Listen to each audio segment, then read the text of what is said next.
Mid cap ഡോക്ടറിൻ്റെ post മാർക്കറ്റിൻ്റെ pre മാർക്കറ്റിലേക്ക് എല്ലാവർക്കും സ്വാഗതം. നിങ്ങൾക്ക് എൻ്റെ മുഖം കണ്ടാൽ അറിയാം, ഞാൻ ഓടി എത്തുമായിരുന്നു ഈ പോസ്റ്റ് മാർക്കറ്റ് ചെയ്യാൻ വേണ്ടി. സത്യം പറഞ്ഞാൽ നൂറേന്ന് ഓടി വരുമായിരുന്നു. കാരണം അതുപോലെ തിരക്കുകൾ നടവരാണ്. പിന്നെ താമസിച്ച് പോയി കഴിഞ്ഞാൽ പിന്നെ ലേറ്റ് ആയാൽ പിന്നെ ഒരു പരിപാടി നടക്കത്തില്ല. പ്രത്യേകിച്ച് നമ്മൾ അവിടുത്തെ കൂട്ടല്ല, ഇവിടെ പല ആൾക്കാർ വരും, പല സംസാരം ബഹളം. അതിൻ്റെ ഇടയിൽ വേണം ഇതൊക്കെ ചെയ്യാൻ. ഇനി വലിയൊരു ഓർഡറായി സെറ്റപ്പൊക്കെ ആയി വരണമെന്നുണ്ടെങ്കിൽ ഒരു 1-2 ആഴ്ചയൊക്കെ പിടിക്കും. ഓക്കെ, എന്തായാലും നമുക്ക് ഇന്നത്തെ മാർക്കറ്റിലോട്ട് വരാം. ഇന്നത്തെ മാർക്കറ്റിൽ ഞാൻ ഇന്നത്തെ ക്യാപ്ഷൻ സത്യം പറഞ്ഞാൽ ഒരു ആക്യുറേറ്റ് ക്യാപ്ഷൻ അല്ല. ഞാൻ എൻ്റെ മനസ്സിൽ കണ്ട ഒരു ക്യാപ്ഷനെ എങ്ങനെയൊക്കെ നോക്കിയിട്ട് എനിക്കത് ഉണ്ടാക്കിയെടുക്കാൻ പറ്റുന്നില്ല. അപ്പോൾ അതുകൊണ്ട് അതിനോട് ചേരുന്ന രീതിയിൽ അത് ജസ്റ്റ് ഒപ്പിച്ചെന്ന് മാത്രമേ ഉള്ളൂ. എൻ്റെ മനസ്സിലെ ആശയം എന്ന് പറഞ്ഞു കഴിഞ്ഞാൽ, നിങ്ങൾക്ക് ഞാൻ നേരത്തെ ഒരിക്കലും നമ്മളൊരു എൻ്റെ വീഡിയോയിൽ ഒരു കഥ പറഞ്ഞിട്ടുണ്ട്, വാണിയൻ്റെയും വാണിയത്തിയുടെയും കഥ അല്ലേ. അപ്പോൾ ആ പിക്ചറായിരുന്നു എൻ്റെ മനസ്സിൽ. പക്ഷേ അതെങ്ങനെയൊക്കെ വെച്ചൊക്കെ ഉണ്ടാക്കാൻ നോക്കിയിട്ടൊന്നും ഒരു രക്ഷയുമില്ല, അത് ഉണ്ടാക്കിയെടുക്കാൻ പറ്റുന്നില്ല. ഇതായിരുന്നു സംഭവം. ഒരു വാണിയനും വാണിയത്തിയും കഥ ഞാൻ പറഞ്ഞിട്ടുണ്ടല്ലോ. അറിയാത്തവർ ജസ്റ്റ് നിങ്ങളൊന്ന് ഗൂഗിൾ അടിച്ച് നോക്കിയാൽ മതി. അതായത് പണ്ട് നാട്ടിൽ ഈ ചക്ക ആട്ടി എണ്ണ ഉണ്ടാക്കുന്ന ആൾക്കാരാണ് വാണിയനും വാണിയത്തി എന്ന് പറഞ്ഞത്. അപ്പം പലരും ഈ പണ്ടൊരു നമ്പൂതിരി എള്ളാട്ടാൻ കൊണ്ട് കൊടുത്തതിന് ശേഷം ഇപ്പോൾ ഇതിനകത്തിൽ നിന്ന് കിട്ടുന്ന അന്ന് വളരെ തുച്ഛമായ പിന്നെ ഇതിനുള്ള ഈ ആട്ടുകൂലിയാണല്ലോ കൊടുക്കുന്നത്. അപ്പോൾ ഇതിനകത്ത് വരുമാനം എന്ന് പറഞ്ഞു കഴിഞ്ഞാൽ, ഇതിൻ്റെ അറ്റവും പൊടിയും താഴെ ഇരിക്കുന്ന അത് ജസ്റ്റ് ഒന്ന് തൂത്ത് പെറുക്കിയെടുത്ത് പിഴിഞ്ഞ് കിട്ടുന്ന ആ എണ്ണ മിച്ചം പിടിച്ച് അതാണ് ഇവർക്ക് ഒരു ലാഭം എന്ന് പറയുന്നത്. അല്ലാതെ ഇതിനകത്ത് കൂലി വലുതായിട്ടൊന്നും കൊടുക്കാറില്ല. അപ്പം ഇങ്ങനെ ഈ ആട്ടുന്ന എണ്ണയ്ക്കകത്ത് നിന്ന് എന്തെങ്കിലും ഒന്ന് മിച്ചം പിടിക്കാൻ വേണ്ടി ഈ ആട്ടുന്നതിനിടയിൽ ഞാൻ പണ്ട് പഴമക്കാർ പറഞ്ഞു കേട്ടിട്ടുള്ളതാണ്, ഈ വാണിയനും വാണിയത്തിയും തമ്മിൽ ഒരു അടി ക്രിയേറ്റ് ചെയ്ത് അടി മൂക്കുന്ന ഉടനെ ഈ വാണിയൻ എന്ത് ചെയ്യും, എണ്ണയ്ക്കകത്തിൽ മുക്കി അവിടെ തുടയ്ക്കുന്ന തുണിയുണ്ടല്ലോ, ആ എണ്ണയ്ക്കകത്ത് മുക്കി വാണിയത്തെ ഒരൊറ്റ ഏറെറിയും ഇല്ലേ. അപ്പം ഈ ചക്ക കുടിലും അടുത്തടുത്തായിരിക്കുമല്ലോ. അപ്പോൾ വാണിയത്തി ഓടി, എന്നാൽ നിങ്ങളിപ്പോൾ കാണിച്ചിട്ടാന്ന് പറഞ്ഞ് വാണിയത്തി ഓടി കുടിലിനകത്ത് കയറി ഈ തുണി പിഴിഞ്ഞ് അതിനകത്തിൽ എണ്ണ കഴിച്ചിട്ട് ആ തുണി വെച്ച് തന്നെ വീണ്ടും ആരെ എറിയും, വാണിയനെ എറിയും. അപ്പോൾ ഇത് സ്ഥിരം അങ്ങോട്ടും ഇങ്ങോട്ടും ഇങ്ങനെ തുടർന്ന് മുട്ടൻ അടിയും ബഹളമായി തിരുമേനി ഇവിടുന്ന് പോകുന്നിടം വരെ. അപ്പോൾ എന്ന് പറഞ്ഞ പോലാണ് ഇപ്പം നിലവിലത്തെ അവസ്ഥ. ഓക്കെ, ട്രംപും ഈ പറയുന്ന ഖമേനി ഫാമിലിയും അല്ല ഇപ്പോഴത്തെ മുജ്താഖ് ഖമേനിയും തമ്മിലുള്ള, അല്ലെങ്കിൽ IRGCയും തമ്മിലുള്ള കിടമത്സരം പറഞ്ഞാൽ ഓരോ ദിവസവും ഓരോരോ ഐറ്റങ്ങൾ ഇങ്ങനെ പുറത്തെടുക്കുന്നു. അതിനനുസരിച്ച് മാർക്കറ്റ് അങ്ങോട്ടും ഇങ്ങോട്ടും ചലിക്കുന്നു. ഇവർക്ക് രണ്ടുപേർക്കും മാർക്കറ്റിനകത്തിൽ പൊസിഷൻസ് ഉണ്ടോ ഇല്ലോ എന്നുള്ള കാര്യങ്ങളൊന്നും നമുക്ക് അറിയത്തില്ല.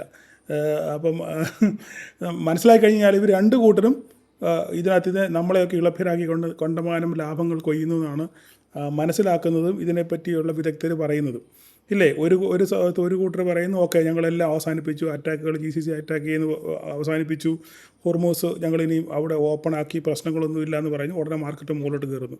ഉടനെ ട്രംപ് അതിനെതിരെ 2 ഡയലോഗ് പറയുന്നു. ഉടനെ മറ്റവർ വീണ്ടും ഹോർമോസ് അടയ്ക്കുന്നു, വീണ്ടും അലമ്പാകുന്നു, വീണ്ടും മാർക്കറ്റ് പൊട്ടുന്നു. ഇത് തന്നെ സ്ഥിരം പരിപാടി.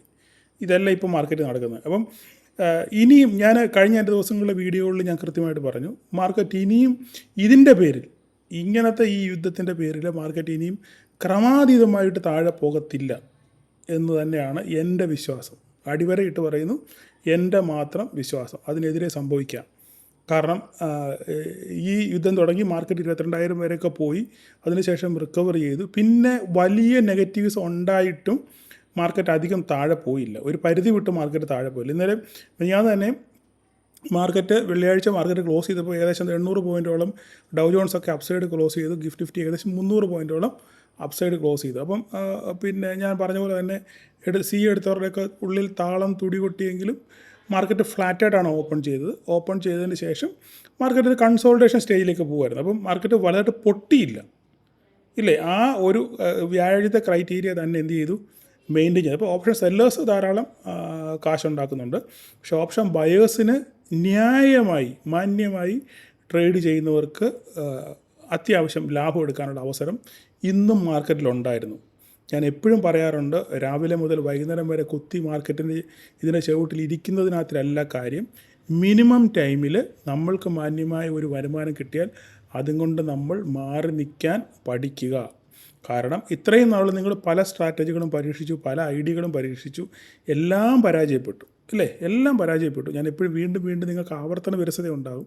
എങ്കിലും ഞാൻ പറയുന്നത് അനുഭവത്തിൽ നിന്നാണ് ഈ പറയുന്നത്. ഓക്കെ, അപ്പം അങ്ങനെ ഞാനിപ്പം ഒന്ന് ഗ്രൂപ്പിൽ ഒരു പോൾ ഇട്ട് കഴിഞ്ഞപ്പം ധാരാളം പേര് 150 പേരോടടുത്തോളം എന്ത് ചെയ്തു, മാന്യമായി രാവിലെ തന്നെ ആദ്യത്തെ അരമണിക്കൂർ കൊണ്ട് മാന്യമായി പ്രോഫിറ്റ് ബുക്ക് ചെയ്ത് മാറി. അപ്പം അത് തന്നെ നിങ്ങൾ മെയിൻറ്റെയിൻ ചെയ്ത് പോവുകയാണെന്നുണ്ടെങ്കിൽ നിങ്ങൾക്കിവിടെ ഇതിനകത്ത് നിലനിന്ന് പോകാൻ പറ്റും. എനിക്കറിയാം നിങ്ങൾക്കിത് കേൾക്കുമ്പോൾ ആവർത്തന വിരസത ഉണ്ടാകുന്നത് വേണം, പക്ഷേ ഞാൻ വീണ്ടും വീണ്ടും വീണ്ടും പറയുന്നത് നിങ്ങളുടെ മനസ്സിലോട്ട് ഇത് ഇഞ്ചക്റ്റ് ചെയ്ത് തരുന്നത് ഏതെങ്കിലും രീതിയിൽ നിങ്ങൾക്കത് പ്രാക്ടിക്കലായിട്ട് കൊണ്ടുവരാൻ പറ്റുന്നുണ്ടെന്നുണ്ടെങ്കിൽ അത് ജീവിതത്തിൽ എന്താ പറയുന്നത് നിങ്ങൾക്കൊരു ഗുണമായിട്ട് തീരാൻ വേണ്ടിയാണ് ഞാനിങ്ങനെയൊക്കെ പറയുന്നത്. ഓക്കെ, അപ്പോൾ ഇന്നത്തെ മാർക്കറ്റിലോട്ട് വരാം. ഇന്നത്തെ മാർക്കറ്റിൽ ഞാൻ കൃത്യമായിട്ട് രാവിലെ എൻ്റെ വോയിസിനകത്തിൽ നിങ്ങൾക്ക് കൃത്യമായ ഡയറക്ഷൻ ഉണ്ടായിരുന്നു, ഇല്ലേ? വെരി ക്ലിയറായ ഡയറക്ഷൻ ഇന്ന് എൻ്റെ വോയിസിനകത്തിൽ നിങ്ങൾക്കുണ്ടായിരുന്നു. അതനുസരിച്ച് നിങ്ങൾക്ക് ട്രേഡ് ചെയ്യാനുള്ള അവസരം ഉണ്ടായിരുന്നു. നമുക്ക് ആ വോയിസ് ഞാൻ ഒന്ന് കേട്ട് നോക്കാം എന്താണ് ഞാൻ പറഞ്ഞതെന്ന്. നോക്കൂ, ഏകദേശം 190, ഇന്നത്തെ ഞാനിപ്പോൾ ജസ്റ്റ് ഒരു പോൾ ഇട്ടതാണ്, 190 പേരോളം മാന്യമായി രാവിലെ പ്രോഫിറ്റ് കിട്ടി അവരിറങ്ങിപ്പോയി. ആർത്തി കാണിച്ച് രണ്ടാമത് വീണ്ടും കളിക്കാൻ പോയൊരു 34 പേര് മാന്യമായ ലോസ്. അവരെ നമ്മൾ അഭിനന്ദിക്കണം. അവർക്ക് മാന്യമായ ലോസ് ഉണ്ടായി. ആ പറഞ്ഞ ലോസിൽ അവർ പടിയിറങ്ങിപ്പോയി. That's fine. ഞാൻ റിയലി നിങ്ങളെ അപ്രീഷിയേറ്റ് ചെയ്യുന്നു. കാരണം ഒരു പ്രോഫിറ്റ് ഉണ്ടെന്നുണ്ടെങ്കിൽ എന്തുണ്ട്, ഒരു ലോസും ഉണ്ട്, ഒരു കുന്നിനൊരു കുഴിയുണ്ട്, ഒരു രാത്രിക്ക് ഒരു പകലുണ്ട് എന്ന് പറഞ്ഞ പോലെ ലോസ് ഇല്ലാതെ ഒരു ട്രേഡ് നമുക്കില്ല. സ്റ്റോക്ക് മാർക്കറ്റിൽ 100% ഷുവർ ഷോട്ട് അല്ലെങ്കിൽ 100% വിജയം പരിപാടിയില്ല. ലോസ് ഉണ്ട്, ഓക്കെ, അത് പക്ഷേ അത് മാന്യമായിരിക്കണം. അനന്തമായ ലോസ് ആയിരിക്കില്ല, മാന്യമായ ലോസ് ആയിരിക്കണം. കോസ്റ്റിൽ പോകുന്നതിൽ പേര് നോക്കിയിരുന്ന് 100, ഏകദേശം മൊത്തത്തിൽ കണക്ക് കൂട്ടുകയാണെങ്കിൽ 400 പേര് പങ്കെടുത്തതിൽ കൃത്യമായി മാന്യത കാണിച്ച് ഇവരെ നോക്കിയിരുന്നവരെ ഒഴിവാക്കുകയാണെന്നുണ്ടെങ്കിൽ ഏകദേശം 250-300 പേരിനടുത്ത് ട്രേഡ് ചെയ്തപ്പം അവരിൽ 190 പേര് മാന്യമായിട്ട് പ്രോഫിറ്റ് മേടിച്ചു പോയി, ഇല്ലേ? ഈ കിട്ടിയത് കളഞ്ഞവരാണ് 34 പേര്. മാന്യമായി ലോസ് ഉള്ളവർ അഭിനന്ദിക്കുന്ന 32 പേര്. കോസ്റ്റ് ഇറങ്ങി 14 പേര്. ഓക്കെ, നിങ്ങൾക്ക് മനസ്സിലായി. ഇതെങ്കിലും കണ്ട് നിങ്ങൾ പഠിക്കൂ. എനിക്ക് അത്ര മാത്രമേ പറയാനുള്ളൂ. ഓക്കെ, അപ്പോൾ നമുക്ക് ഇന്നത്തെ വോയിസിലോട്ട് വരാം. എന്താണ് നമ്മളിന്ന് വോയിസ് കേട്ടത്? രാവിലത്തെ വോയിസ് 9:10 ഞാനിട്ട വോയിസാണ്. നമുക്കൊന്ന് കേട്ട് നോക്കാം. Hi, good morning. അപ്പോൾ മാർക്കറ്റ് ഓപ്പൺ ചെയ്ത് ജസ്റ്റ് ഒരു ഫ്ലാറ്റ് പോസിറ്റീവ് എന്ന് മാത്രമേ നമുക്ക് പറയാൻ പറ്റത്തുള്ളൂ, അല്ലേ? ഏകദേശം 37 പോയിന്റ് ഗ്യാപ്പ് അപ്പിലാണ് ഓപ്പൺ ചെയ്തിരിക്കുന്നത്. ഇപ്പൊ ഇവിടെ നമുക്ക് നിർണായകമാകുന്നത് മാർക്കറ്റ് ഓപ്പൺ ചെയ്ത് താഴോട്ട് വരുമോ എന്നുള്ളതാണ് നമുക്ക് ചോദ്യം. അപ്പം താഴോട്ട് വരുവാണെങ്കിൽ 24,340 നമുക്കൊരു സപ്പോർട്ട് ഉണ്ട്. പിന്നെ നമ്മുടെ കൂടാണ്. ഓക്കെ, ആ ബോക്സിനകത്ത് മാർക്കറ്റ് കയറിയാൽ അവിടെ എന്ത് സംഭവിക്കുന്നത് നോക്കി മാത്രം അടുത്ത നടപടികൾ എടുക്കുക. ഓക്കെ, അപ്പൊ തിരിച്ചു വന്ന് കൂട്ടിച്ചേർന്നുകൊണ്ട് നോക്കുക. അത് അല്ല ഇന്നത്തെ പിന്നെ ഓപ്പണിംഗ് സസ്റ്റെയിൻ ചെയ്യുന്നുണ്ട് നോക്കുക. 24,391 എന്ന് പറയുന്ന ഓപ്പണിംഗ് സസ്റ്റെയിൻ ചെയ്യുന്നുണ്ട് നോക്കുക. ഈ രണ്ട് കാര്യങ്ങളാണ് നോക്കേണ്ടത്. ഒരു പക്ഷേ ഓപ്പൺ ചെയ്ത് ഗ്ലോബലി നെഗറ്റീവ് ആയതുകൊണ്ട് മാർക്കറ്റ് ചിലപ്പോൾ ഓപ്പൺ ചെയ്ത ഉടനെ താഴോട്ട് വരാനുള്ള സാധ്യത നമുക്ക് തള്ളിക്കളയാൻ പറ്റത്തില്ല. അതുകൊണ്ട് എന്തായാലും 24,340 നോക്കുക. അത് പൊട്ടിച്ചാൽ കൂട്ടിനകത്ത് കയറും. കൂട്ടിനകത്ത് കയറി കഴിഞ്ഞാൽ പിന്നെ നിങ്ങൾ കൂടി ശ്രദ്ധിക്കുക. ഓക്കെ, ക്ലിയർ കേട്ടല്ലോ പറഞ്ഞേ. കൃത്യമായിട്ട് നമ്മുടെ ഈ കോഡ് വളരെ ക്ലിയർ ആയിട്ട് വർക്ക് ചെയ്യുന്നു. കോഡ് അല്ലേ? മാർക്കറ്റ് ഓപ്പൺ ചെയ്തു, നേരെ ഇങ്ങ് താഴോട്ട് പോരുമായിരുന്നു. നേരെ താഴോട്ട് പോയി 24,340 പൊട്ടിച്ച് കൂടിനകത്ത് കയറി. ആദ്യത്തെ 5 മിനിറ്റ് ക്യാൻഡിൽ. പക്ഷേ കൂടിനകത്ത് കയറിയെങ്കിലും ആ ക്യാൻഡിൽ ക്ലോസ് ചെയ്ത് നോക്കിക്കേ എവിടെയാണ്. കൃത്യമായിട്ട് ആ ക്യാൻഡിൽ ക്ലോസ് ചെയ്തത് എവിടെയാണ്? നമ്മുടെ ലൈനിലാണ്, ഇല്ലേ? 24,340 എന്ന് പറയുന്ന കൃത്യമായ ലൈനിലാണ് മാർക്കറ്റ് ക്ലോസ് ചെയ്തത്. അതിനുശേഷം ഒരു ഗ്രീൻ ക്യാൻഡിൽ ഉണ്ടായി. ഒരു പക്ഷേ ആരെങ്കിലും ഇവിടുന്ന് നിങ്ങൾ പിന്നെ പൊസിഷൻ എടുത്തിട്ടുണ്ടെന്നുണ്ടെങ്കിൽ അവരുടെ സ്റ്റോപ്പ് ലോസ് അടിച്ചാണ് ക്ലിയറാണ്. അപ്പം കാരണം ഇത് ഞാൻ പറഞ്ഞിട്ടുണ്ട്, ബിഗിനേഴ്സ് എപ്പോഴും ആദ്യത്തെ 15 മിനിറ്റിന് ശേഷം മാത്രമേ ഒരു ട്രേഡിനെ പറ്റി ചിന്തിക്കാവൂ, സസ്റ്റെയിൻ ചെയ്തതിന് മാത്രമേ ട്രേഡ് ചിന്തിക്കാവൂ എന്ന് ഞാൻ പറഞ്ഞിട്ടുണ്ട്. പക്ഷേ അത് ഞാനിപ്പോൾ പറയാണ്ട് അങ്ങനെ ന്യായീകരിക്കാൻ വേണ്ടി പറയുകയാണെന്ന് പറയും. ഓക്കെ, എനിവേ എന്തെങ്കിലും ആയിക്കോട്ടെ. ഞാൻ ഇതിന് ശേഷം രണ്ടാമത് ഞാൻ ഒരു വോയിസ് കൊടുത്തു. ഓക്കെ, മാർക്കറ്റ് പോയി തിരിച്ചു മാർക്കറ്റ് നമ്മുടെ കൃത്യമായി 24,390 എന്ന് പറയുന്നത് നമ്മളുടെ ഓപ്പണിംഗ് റേഞ്ചിൽ വന്നെത്തി. സെക്കൻഡ് ക്യാൻഡിൽ, തേർഡ് ക്യാൻഡിൽ നോക്കിക്കഴിഞ്ഞാൽ 15ാമത്തെ മിനിറ്റിലെ ക്യാൻഡിൽ നോക്കിക്കഴിഞ്ഞാൽ ക്ലിയറായിട്ട് മുകളിലോട്ട് പോയെങ്കിൽ അവിടെ നിന്ന് ക്ലിയറായിട്ടൊരു റിജക്ഷനാണ് ഉണ്ടായി, ഇല്ലേ? ഒരു ക്ലിയർ റിജക്ഷനാണ് ഉണ്ടായി. അപ്പം റിജക്ഷൻ ക്യാൻഡിൽ എങ്ങനെ ട്രേഡ് എടുക്കാമെന്നൊക്കെ ഉള്ള വീഡിയോ കണ്ടവർക്കൊക്കെ പെട്ടെന്ന് ഈ കാര്യം മനസ്സിലാകും. മാർക്കറ്റ് വീണ്ടും അവിടെ നിന്ന് ക്ലിയറായിട്ട് അപ്പോൾ ഇവിടെ എത്തിയപ്പം ഞാൻ വീണ്ടും ഒരു വോയിസും കൂടി ഇട്ടു അതിന് താഴെ, ഇല്ലേ? 9:18 9:15 മാർക്കറ്റ് തുടങ്ങിയത്. 9:18 9:21 ഇല്ലേ? 9:22 ഞാൻ ഒരു വോയിസ് ഇട്ടു. ആ വോയിസ് ഒന്ന് കേൾക്കാം. ഇപ്പൊ നമ്മളിവിടെ കണ്ട ഇതിന്റെ പേരാണ് പൊസിഷൻ അഡ്ജസ്റ്റ്മെന്റ്സ്. മാർക്കറ്റ് ഓപ്പൺ ചെയ്തതിനു ശേഷം ഏകദേശം ഒരു 100-150 പോയിന്റോളം ഇപ്പോഴത്തെ ഇന്നത്തെ ഹൈയിൽ നിന്ന് താഴോട്ട് ഇറങ്ങി വന്ന ബോക്സിനകത്ത് കയറിയെങ്കിലും അവിടുന്ന് റിജക്ട് ചെയ്ത് നമ്മളുടെ കറക്റ്റ് നമ്മൾ വരച്ച 24,340 വന്ന് സപ്പോർട്ട് എടുത്ത ഫസ്റ്റ് 5 മിനിറ്റ്സ് ക്യാൻഡിൽ ഇല്ലേ. ഇനി ആ ഏരിയയിൽ എന്താണ് സംഭവിക്കുന്നത് നോക്കുക. ഇനിയിപ്പോ നമുക്ക് ശ്രദ്ധിക്കാനുള്ളത് 24,340 ഇന്നത്തെ ഓപ്പണിംഗ് റേഞ്ചായ 24,391. ഈ 2 പോയിന്റ് ആണ് നമുക്ക് ശ്രദ്ധിക്കേണ്ടത്. ഇവിടെ എന്ത് സംഭവിക്കുന്നു എന്നുള്ളത് നോക്കി വേണം നിങ്ങൾ ഇനി മുന്നോട്ടുള്ള ട്രേഡുകൾ പ്ലാൻ ചെയ്യാൻ. താഴോട്ട് നോക്കുകയാണെന്നുണ്ടെങ്കിൽ നിങ്ങൾ സ്റ്റോപ്പ് ലോസ് വെക്കേണ്ടത് ഇന്നത്തെ ഫസ്റ്റ് 5 മിനിറ്റ്സ് ക്യാൻഡലിന്റെ ഹൈ ആയിരിക്കണം നിങ്ങളുടെ സ്റ്റോപ്പ് ലോസ് ക്ലോസിംഗ് ബേസിസിൽ. ഓക്കെ, താഴോട്ട് നോക്കുന്നവര്. മുകളിലോട്ട് നോക്കുകയാണെങ്കിലും നിങ്ങളുടെ സ്റ്റോപ്പ് ലോസ് ഈ പറയുന്ന 24,340 ആയിരിക്കണം ക്ലോസിംഗ് ബേസിസിൽ. അപ്പൊ ഇത് വെച്ചാണ് നിങ്ങൾ ഇന്നത്തെ ട്രേഡുകൾ മുന്നോട്ട് പ്ലാൻ ചെയ്യാൻ. നോക്കിക്കേ, ഞാൻ എപ്പോഴാണ് ഇപ്പോൾ ഈ വോയിസ് ഇട്ടത് 9:22, അതായത് രണ്ടാമത്തെ ക്യാൻഡിൽ ഇല്ലേ. 9:15 9:15 ക്യാൻഡിലാണിത്. 9:20 ക്യാൻഡിൽ, 9:20 25 വരെയുള്ള ക്യാൻഡിലാണ് ഈ കാണുന്നത്. ഈ 22-നാണ് ഈ പച്ച ക്യാൻഡിൽ വന്നപ്പോഴാണ് ഞാൻ ആ വോയിസ് ഇട്ടത്. നിങ്ങളുടെ സ്റ്റോപ്പ് ലോസ് എവിടെയായിരിക്കണം? ഇതിൻ്റെ മുകളിലായിരിക്കണം. ഈ ഫസ്റ്റ് 5 മിനിറ്റ്സ് ക്യാൻഡിലിൻ്റെ ടോപ്പ് ആയിരിക്കണം നിങ്ങളുടെ ക്ലോസിംഗ് ബേസിസിൽ നിങ്ങളുടെ സ്റ്റോപ്പ് ലോസ് എന്ന് പറഞ്ഞു. അതിനുശേഷം ഈ ഒരു റിജക്ഷനിൽ ട്രേഡ് എടുത്തവർക്ക് മാന്യമായ പ്രോഫിറ്റ് കൃത്യമായിട്ട് നോക്കിയേ നമ്മുടെ ബോക്സിൽ തട്ടി മാർക്കറ്റ് എന്ത് ചെയ്തു? തിരിച്ചു പോയി ഇല്ലേ. ഇനി ഇവിടെ നിങ്ങൾക്ക് മനസ്സിലാവണമെന്നുണ്ടെങ്കിൽ നിങ്ങൾ ഈ കാണുന്നൊരു സംഭവം എന്താണിത്? എന്താണ് നിങ്ങൾക്ക് മനസ്സിലാവുന്നുണ്ടോ എന്താ സാധനം?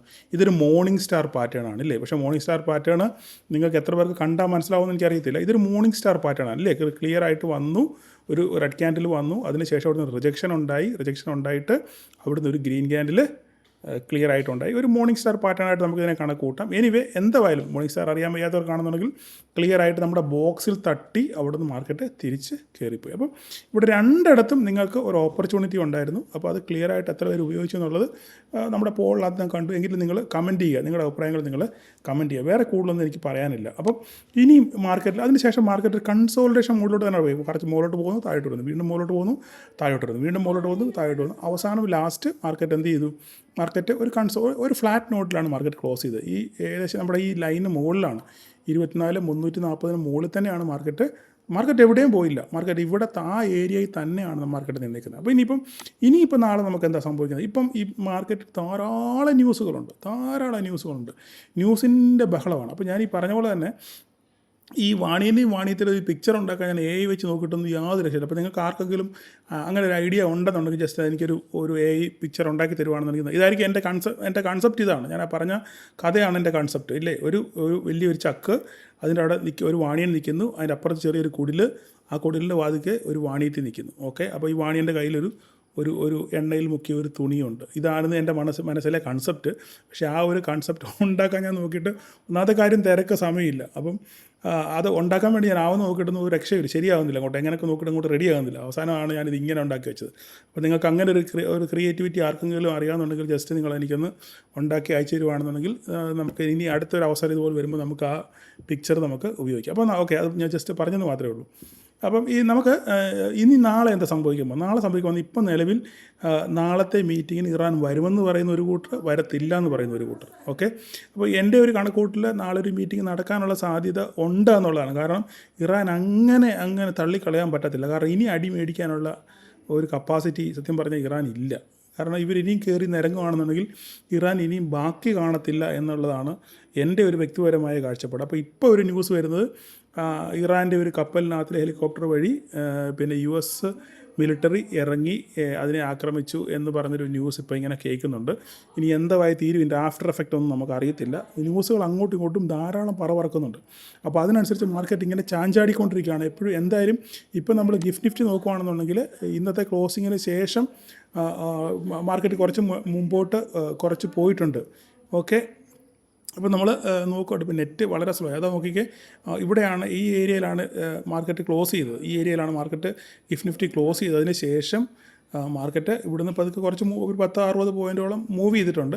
ഈ രാത്രിയിൽ എന്താ സംഭവിക്കാൻ അറിയത്തില്ല. US മാർക്കറ്റും ഫ്യൂച്ചർ നോക്കുകയാണെന്നുണ്ടെങ്കിൽ ഏകദേശം ഫ്ലാറ്റ് നോട്ടിലാണ് ഇപ്പോൾ ഓടിക്കൊണ്ടിരിക്കുന്നത്.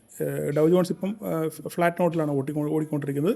ഇപ്പോൾ ഞാൻ പറഞ്ഞല്ലോ, ഇങ്ങനെ കണ്ടിന്യൂസ് ഇങ്ങനെ ന്യൂസ് വരുമ്പോൾ അത് വലുതായിട്ട് മാർക്കറ്റ് അങ്ങോട്ട് എടുക്കുക. കാരണം ഇതൊക്കെ ഓൾറെഡി ഡിസ്കൗണ്ട് ചെയ്ത് കഴിഞ്ഞു. പിന്നെ എന്ന് ഇങ്ങനെ കളിക്കാനുള്ള ഒരു മാനസികാവസ്ഥ മാർക്കറ്റിനില്ല. അപ്പം ഇനി മാർക്കറ്റിന് എന്തെങ്കിലും ഒരു പോസിറ്റീവ് ന്യൂസ് കിട്ടുവാണെങ്കിൽ മാർക്കറ്റ് ഇവിടെ നിന്ന് പറക്കുക എന്നുള്ളത് മാത്രമേ ഉള്ളൂ, അല്ല വേറെ പ്രത്യേകിച്ചൊന്നുമില്ല. അല്ലെങ്കിൽ പിന്നെ നല്ല രീതിയിൽ കയറി ഇറാനെ കയറി അമേരിക്ക കയറി നിരങ്ങുകയാണെന്നുണ്ടെങ്കിൽ മാർക്കറ്റ് പൊട്ടും.